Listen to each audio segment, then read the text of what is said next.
5 kilometers from the Fukushima Daiichi nuclear power plant, the final checkpoint. Only authorized vehicles are allowed past this point. Arriving at the plant, the first thing we see are the huge water tanks that hold the toxic water that's been used to keep the reactors cool. We're actually inside the plant now, and where we're off to is to get the hazmat suits and the protection before we go into the more contaminated areas. So here you can see all the journalists getting ready. This is effectively what the workers have to go through every single day. There are strict rules about what we can and can't film. Okay. But this is the part of the plant TEPCO wants us to show, Reactor 4. You can't get much closer to the heart of the Fukushima disaster than this. This is why TEPCO has brought us here.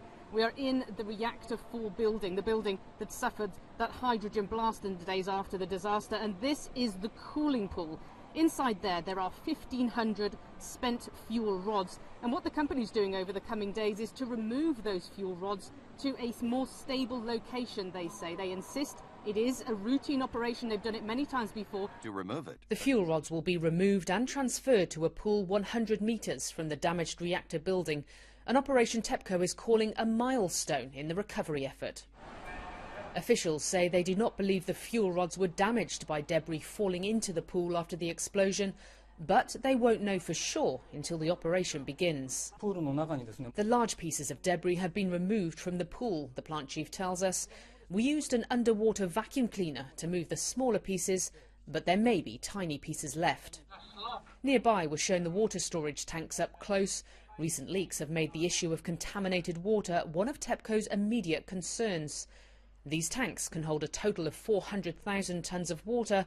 370,000 tonnes of space have already been used. In this building, the effort to process the toxic water to remove some of the radioactive elements is ongoing.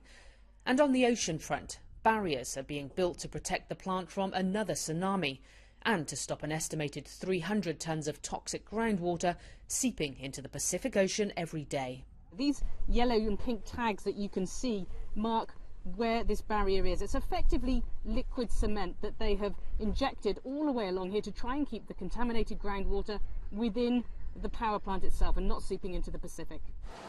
Stopgap measures continue in tandem with the delicate but essential operation at Reactor 4, a key step in the effort to stabilise the plant. Paula Hancock's CNN inside the Fukushima Daiichi nuclear power plant.